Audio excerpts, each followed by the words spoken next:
Hello hi, कैसे हैं आप लोग। आई होप सभी अच्छे होंगे, बढ़िया होंगे, फिट होंगे। बेटा आज मैं जो भी इंफॉर्मेशन लेके आया हूँ बीकॉम थर्ड ईयर के लिए एक डिस्क्लेमर दे दूँ। मैंने ये सारी इन्फॉर्मेशन इलाहाबाद यूनिवर्सिटी की जो ऑफिशियल वेबसाइट है वहाँ से लिया है और न्यूज़पेपर से कलेक्ट किया है। फिर भी अगर कहीं पे कोई गलती हो जाती है तो क्षमा करिएगा। मैंने कोशिश किया है कि मैं सारी इन्फॉर्मेशन आपको ईज़िली प्रोवाइड करूं। तो बेटा आपके एग्ज़ामिनेशन इलाहाबाद यूनिवर्सिटी में जो बीकॉम थर्ड ईयर के बच्चे हैं उनके एग्ज़ामिनेशन के लिए कुछ बातें हैं, ध्यान से सुनिएगा। इस वीडियो को देखने से पहले हो सके तो ईयरफोन लगा लें, ठीक है। पहला पॉइंट, जैसा कि आप देख रहे हैं स्क्रीन पे आपको टाइम टेबल दिख रहा है जिसमें आपकी टाइमिंग 1 से 5 है। मतलब आपका जो एग्ज़ामिनेशन है वो 1 बजे से 5 बजे तक होगा, ठीक। फिर से सुनिएगा, 1 से 5 टाइमिंग का मतलब उसमें 2 घंटे में पेपर लिखना है, 4 क्वेश्चंस आपके रहेंगे और बाकी 2 घंटे में उस फाइल को अपलोड करने का टाइम है। इलाहाबाद यूनिवर्सिटी की वेबसाइट पे मैं बताऊंगा कहाँ पे अपलोड करना है। तो जैसा कि आप टाइम टेबल देख रहे होंगे, टाइमिंग क्या है 1 से 5, जिसमें पहले 2 घंटे में मतलब 1 से लेके 3 तक के बीच में आपको अपने पेपर को कंप्लीट करना होगा, ठीक है। और उसके बाद फिर 3 बजे से लेके 5 बजे के बीच में आपको उसको अपलोड करना है, ठीक है। जैसा कि आप देख रहे हो 16 सितंबर 16 सितंबर को आपका HRM का पेपर है, ठीक है।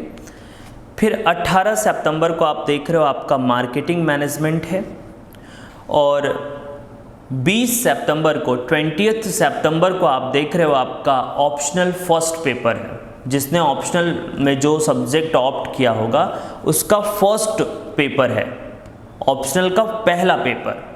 जैसे मान लीजिए अगर आपने इंश्योरेंस ऑप्ट किया है तो इंश्योरेंस का पहला पेपर 20 सितंबर को होगा। 22 सितंबर को 22 सितंबर को ऑप्शनल का सेकंड पेपर है, ठीक है। ऑप्शनल का सेकंड पेपर है। तो ये आपने टाइम टेबल देखा। अब बेटा इसका प्रोसेस क्या है, 1 बाय 1 प्रोसेस को समझें। प्रोसेस क्या है, सबसे पहले पहला स्टेप है क्लिक करना है आपको जो लिंक दिया गया है, ठीक है।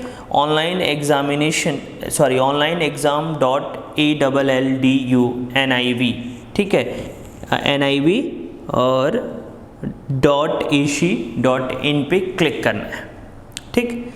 क्लिक करने के बाद बेटा स्टेप नंबर 2 आपको सेलेक्ट करना है कोर्स एंड सब्जेक्ट। कोर्स में BCom third year and subject में आप जिस चीज़ का पेपर देने जा रहे हो उसको पहले सेलेक्ट करना है।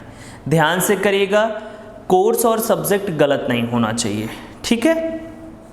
तो स्टेप नंबर 2 हो गया, ठीक है।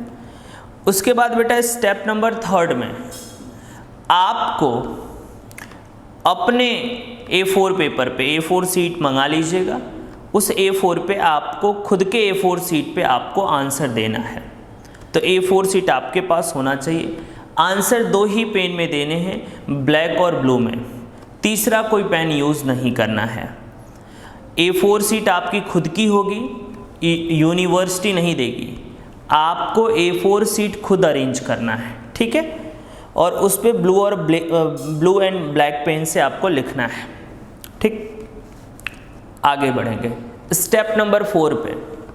हर पेज पे बेटा आपका क्लास, आपका सब्जेक्ट, आपका रोल नंबर, आपका एनरोलमेंट नंबर, आपका पेज नंबर, हर पेजेस पे इतनी चीज़ें होंगी। फिर से सुन लीजिए, क्लास जैसे बीकॉम थर्ड ईयर, सब्जेक्ट आपका जो पेपर आप दे रहे हो जैसे HRM दे रहे हो तो ह्यूमन रिसोर्स मैनेजमेंट, फिर आपका रोल नंबर, फिर आपका एनरोलमेंट नंबर, फिर आपका पेज नंबर। ये सारी चीज़ें आपको करनी है, ठीक है, ओके। एक चीज़ ध्यान में रखिएगा बेटा, नेम नहीं लिखना है A4 सीट पे, नेम नहीं लिखना है, नेम का कोई उसमें नहीं है इंस्ट्रक्शन, ठीक है। फिर से सुन लीजिए, देखिए क्या क्या लिखा है, class, subject, roll number, enrolment number and page number, ठीक है।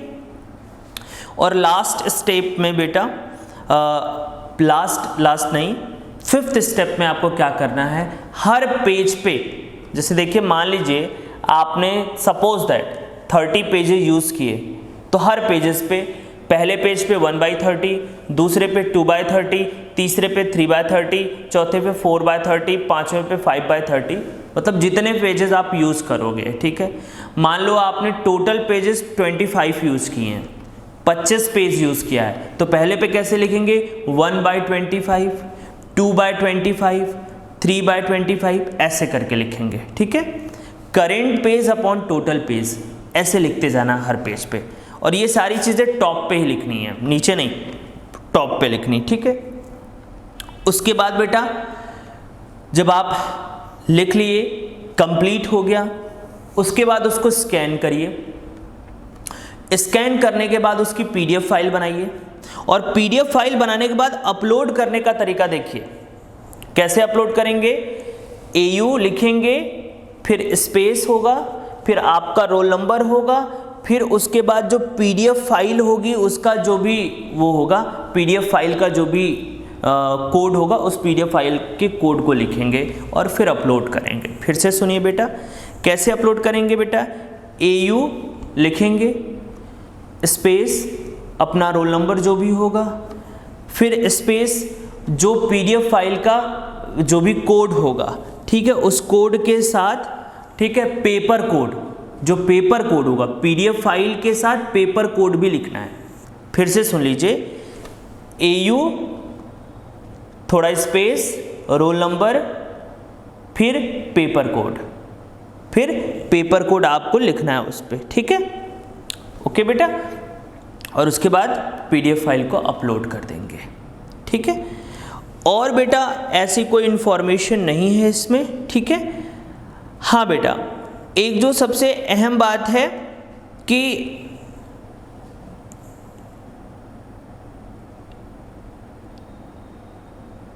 ठीक है बेटा, सारी बातें हमने आपको बता दी।